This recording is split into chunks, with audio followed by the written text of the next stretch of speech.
Oh, and that brings us to the first real major misstep of this film. The one that really started to make me hate it. The stuff that it could never recover from. Pete Ross's mom stops by to talk about what Clark did. Jonathan and Martha trying to deny it and claim that they just think he and the other kids saw this. I'm sure what he thought he saw was an act of God, Jonathan.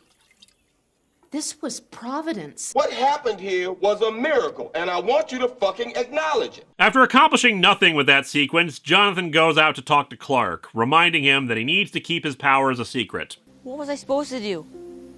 Just let him die? Maybe. Fuck you. Fuck you. Fuck you forever. Fuck yourselves. Go fuck yourselves, you fucks. Jonathan Kent, the person who instilled the morals that make Superman what he is, the sole, most important figure in his life as he grew up, says maybe he should have let children die to preserve his secret. And he doesn't take that back, doesn't acknowledge, no, you should have, you're right, but there are other ways to do it while still protecting yourself. His follow-up is just, but the world is going to change when they find out about you, Clark. We have to be more worried about that than the children who could have died. Vague, metaphysical concepts about, what it means to be human could be changed if it turns out an alien crashed on Earth and has been saving people. What a load of crap. No wonder the movie's colors are washed out. Its sense of priorities and ethics are just like that. You saw how Pete's mom reacted, right? She was scared of Clark. No, she wasn't! She was calling it a miracle! Again, was there a deleted scene where she called Clark a monster or dangerous or something? I mean, yeah, she could still be afraid of Clark for that. People can be irrational and stupid, but Jonathan Kent is making stuff up or working on some different version of events than what we saw. Is she right? Did God do this to me? My boat. Jonathan finally shows Clark the Kryptonian ship he arrived in, confirming to him that he isn't from Earth. It's another way of saying that it's not from this world, Clark. And neither are you. That phrasing really bothers me. I know he's just saying that he's an alien, but that specific word choice, it suggests to me you're not from this world, thus this world shouldn't matter to you. Again, it's something we'll come back to later. It's only now that we get a good bit with him.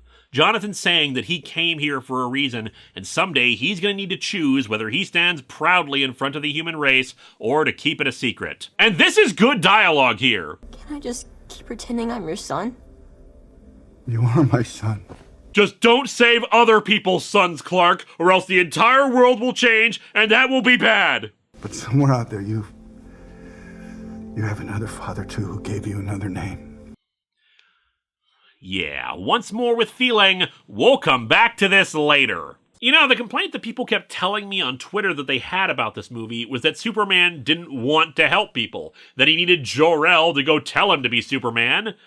But that's not it at all. He's been Superman since he was a little kid, always trying to use his powers to help people. He saved the kids, saved the people on the oil rig, stepped in to try to confront the drunken trucker, saved Lois. Jor-El just gave him new clothes and told him to think bigger. But therein lies another problem. He's just kind of naturally Superman, that he doesn't learn anything. He's just a good person instinctively, and his parents play no real part in anything he does. And as Clark replies, Jonathan Kent actually believed that the world would reject his help if he ever revealed himself. And that leads us to another flashback.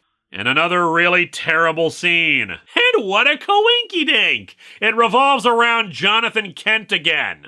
Hey, remember that great moment when Jonathan tearfully proclaimed to Clark that he was his son? Yeah, well, Clark doesn't want to become a farmer like him and proclaims that they're not his real parents. They just found him in a field. And how does Jonathan follow up? He's right. Clark has a point. We're not your parents. Fuck off. Clark starts to apologize. And what's funny is that I'd actually be okay if it was just Clark saying it. You know, moment of anger, underscores the tragedy that's about to happen. But having Jonathan Kent say it too? Go to hell, movie. Go to hell and wallow in fiery piss. And I know, some will say he was just trying to exaggerate or be sarcastic or some other bull, that he does see him as his son, and maybe he does. But that's not a thing you say to your son, especially your adopted son who feels like an other and an outsider. It just has this kind of iffy and skeevy undertone about it, especially when Jor-El is glorifying natural birth and talking about how it was so important to have babies that way, thus the natural way of doing things. And thus, since Jonathan and Martha weren't the ones to give birth to Clark, that somehow they are not as valid as his birth parents. Sure, probably wasn't the intention by the filmmakers, but it's what it comes across as. Anyway, before they can make up, a tornado forms up in front of the cars on the road. Jonathan stays behind to help people get out of their cars into an overpass. Safety tip, by the way, do not do this. Overpasses are in fact one of the worst places you can seek shelter in during a tornado for various reasons. This is another one I don't blame the movie for. It's a common misconception, just letting you all know. Jonathan goes back to the car to retrieve their dog, but his leg briefly gets pinned under a car that fell on his. The car gets blown off and he starts to limp away, Clark wanting to go run and get him. However, Jonathan holds out his hand to indicate he shouldn't do it. This frickin' scene. Look, I'm not the biggest fan of killing Jonathan Kent. I like scenes of Clark going back to the farm and consulting with his parents. It's wholesome and highlights the positive influence of said parents. But there's a reason why Superman stories come back to it time and again. Superman, for all his powers and abilities, is not a god. He cannot fix everything. That's why media will have Jonathan Kent die of a heart attack or the like. It's something completely outside of Clark's control. It's an important lesson he should learn. And hey, dying from a tornado, that's not bad either. The heart attack works better because that's especially something he can't do anything about. But a force of nature like that can also get the same point across. The problem, though, is in the presentation of it. And this is the worst display of it I've ever seen. 16 seconds. It takes 16 seconds between Jonathan holding out his hand to stop Clark and then getting overtaken by the edge of the tornado. Which wouldn't necessarily kill him right away, but we'll give it the benefit of the doubt and say his hit points were instantly depleted in that moment. That is more than enough time for him to run over, grab Jonathan, and run back. Maybe even without using his superpowers. He's not that far away. Hell, Jonathan can clearly see Clark's intention despite everything else going on, so he must be pretty close to be able to tell that. This version of Jonathan Kent is so paranoid about Clark exposing his powers, he can't even fathom the idea of rescuing him without him using them. Even if he was that far away, he could run fast enough without it even looking like super speed. It's not impossible. Look, if Clark rescued a bus full of children years ago and nobody was digging deeper into it until Lois, then him running over and bringing you back in a high-stress situation like a frickin' tornado when everyone's panicking and can't be certain of anything happening isn't gonna be a problem. I think Jonathan was just so bored of this movie that he finally found a way out and decided to take it. Oh, and good job. Have your son watch as you die, dude. Make him good and traumatized. And he looks so indifferent to his own death here, too. Do you have an appropriate reaction to anything? My boat. Of course.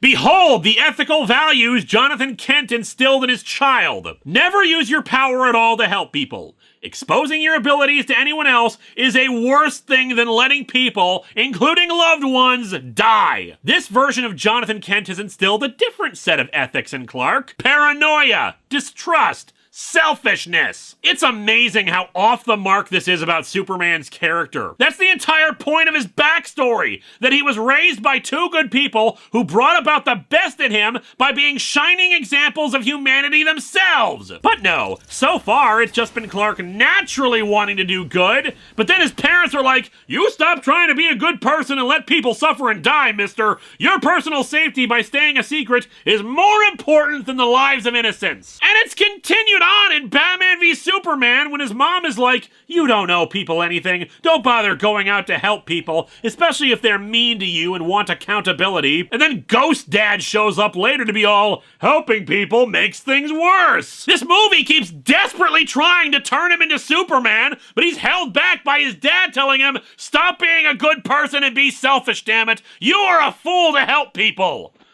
Which, by the way, is also the opinion of the villains! Yeah, he's a father who loves his son and is just being super overprotective of him. Well, maybe that means he's a bad father, which Jonathan Kent shouldn't be!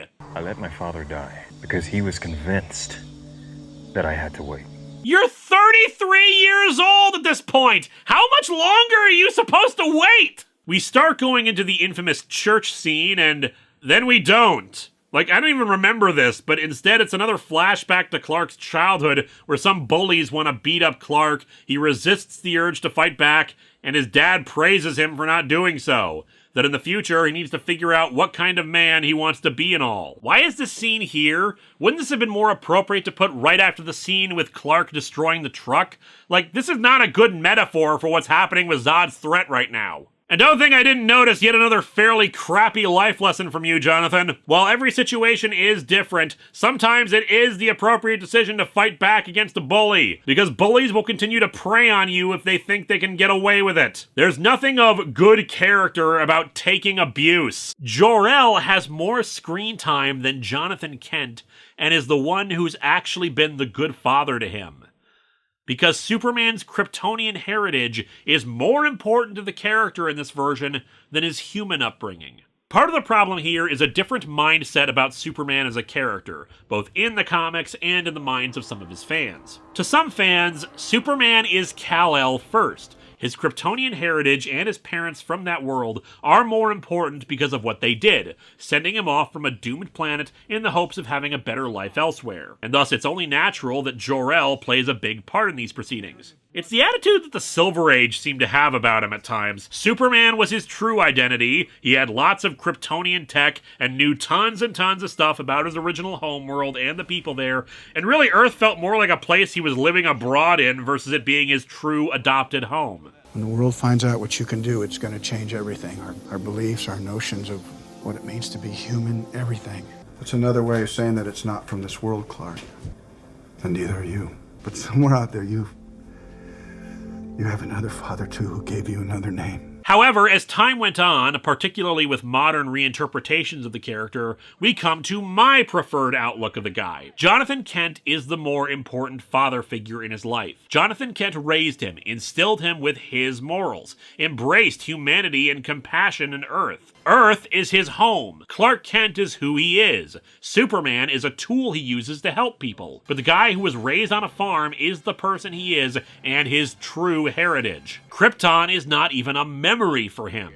It's some ancestral homeland that he will forever be distant from. Intentional or not, this movie basically takes the attitude that Clark is forever separate from humanity. They are distrustful of him. His adopted father gives him advice that keeps him separate. His Kryptonian father comes to his rescue in this scene. He only becomes Superman to the public to deal with Kryptonian stuff. He becomes really happy after he learns of and talks about his Kryptonian heritage. This movie is less about Superman showing humanity how great it can be, and more about how he needs to reject and stop the old Kryptonian ways. Instead of Man of Steel, this movie probably should have been called Last Son of Krypton. But hey, maybe that's just me reading too much into the movie. But if this isn't the correct reading, then why the hell is Jor-El still here and playing a very active part in this sequence? The most important part of Jor-El in Superman's story is sending his son off. That's it. And maybe it's just they wanted to get more out of Russell Crowe, but then you could have just had him as a big floating hologram head giving some advice to Lois on what she can do, instead of a full body walking around with her. And don't say it's to save on special effects when they have people running around in CGI helmets when they could have just had people in actual helmets. Clark and Martha visit Jonathan's grave. He always believed you were meant for greater things. I just wish you could have been here to see it finally happen. I could really use a lecture from him to say that the drone is proof that they will never trust me and I should stop trying to save people.